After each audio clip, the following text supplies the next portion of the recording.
പൊന്നുണ്ണി മായാചാത്തിന്റെ ജനനം.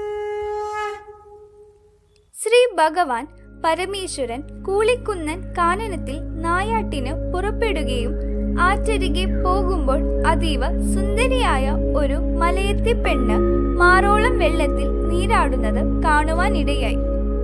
മലയരുടെ മൂപ്പൻ മരത്തിന്റെ മകൾ കൂളിവാക എന്ന തരുണിയാണവൾ.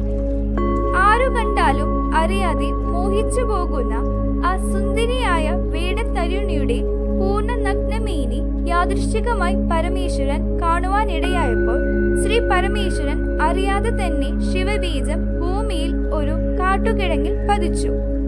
ദിവസങ്ങൾ മാസങ്ങൾ പിന്നിട്ടു. കൂളിവാക എന്ന വേടത്തരുണിയുടെ മനസ്സിനും ശരീരത്തിനും ചില മാറ്റങ്ങൾ സംഭവിച്ചിരിക്കുന്നു. ഒപ്പം ഒരു കുഞ്ഞിനെ മുലയൂട്ടുവാനുള്ള ആഗ്രഹവും അവളിൽ പ്രകടമായി തുടങ്ങി. ഒരു ദിവസം രാത്രിയിൽ കിടന്നിട്ട് ഉറക്കം വരുന്നില്ല. അവൾ ഒരു കണക്കിന് തിരിഞ്ഞും മറിഞ്ഞും കിടന്നു. ബ്രഹ്മമുഹൂർത്തമായപ്പോൾ അവൾ എഴുന്നേറ്റു. കൂളിയാറിന്റെ തീരത്ത് നിന്ന് ഒരു കുഞ്ഞിന്റെ കരച്ചിൽ കേട്ടു. അമ്മേ എന്ന നിലവിളിയും കുട്ടിയുടെ കരച്ചിൽ കേട്ട് കാട്ടാളന്മാർ ഓടിയെത്തി കുട്ടിയെ വാരിയെടുത്തു. കാട്ടുകിഴങ്ങിൽ നിന്നാണ് കുട്ടിയുടെ ജന്മമെന്ന് കാട്ടുമൂപ്പൻ ലക്ഷണം നോക്കി മനസ്സിലാക്കി.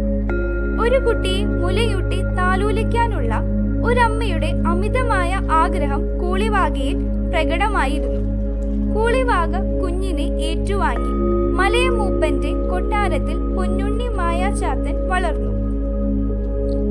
ശ്രീ ബ്രഹ്മം വിഷ്ണു മഹേശ്വരന്മാരുടെയും ശ്രീ സരസ്വതി ലക്ഷ്മി പാർവതിമാരുടെയും ദിവ്യഗർഭത്തിൽ നിന്നും കാട്ടുകിഴങ്ങിൽ പിറന്ന സന്തതിയാണ് പൊന്നുണ്ണി മായ. കുട്ടിയെ കാട്ടിലുപേക്ഷിച്ചു പോകുമ്പോൾ ത്രൈലോകത്തിൽ ആരും നിന്നെ ജയിക്കരുത് എന്ന് വരം നൽകി. കൂളിവാക ഇവിടെ ഒരു നിമിത്തം മാത്രമായിരുന്നു, ഒപ്പം വളർത്തമ്മയും. മലയമൂപ്പൻ മരത്തിന്റെ കൊട്ടാരത്തിൽ യോനിയിൽ പിറക്കാത്ത പൊന്നുണ്ണിമായ വളർന്നു. അവൻ എഴുത്തും പൊയ്ത്തുമൊക്കെ അഭ്യസിച്ചു. അസ്ത്രവിദ്യയിൽ അഗ്രഗണ്യനായ പൊന്നുണ്ണിമായ 7ാമത്തെ വയസ്സിൽ കാട്ടുപോത്തിനെ കീഴടക്കി വാഹനമാക്കി. ചില അസൂയാലുക്കളായ ഒപ്പം പഠിക്കുന്ന കുട്ടികൾ അവനെ അപ്പനില്ല മോനെ എന്ന് പരിഹസിച്ചതിനാൽ അവൻ അമ്മയുടെ അടുത്തു വന്ന് അപ്പനെ കുറിച്ച് അന്വേഷിച്ചു. അമ്മയ്ക്ക് സ്വപ്നദർശനത്തിൽ നിന്ന് ലഭിച്ച അറിവ് പൊന്മകനെ ധരിപ്പിച്ചു. അമ്മയുടെ ഉപദേശപ്രകാരം യാത്രാനുമതിയും അനുഗ്രഹവും വാങ്ങി അവൻ അപ്പനെ കാണുവാൻ കൈലാസത്തിലേക്ക് പോത്തിൻ പുറത്തേറി പുറപ്പെട്ടു.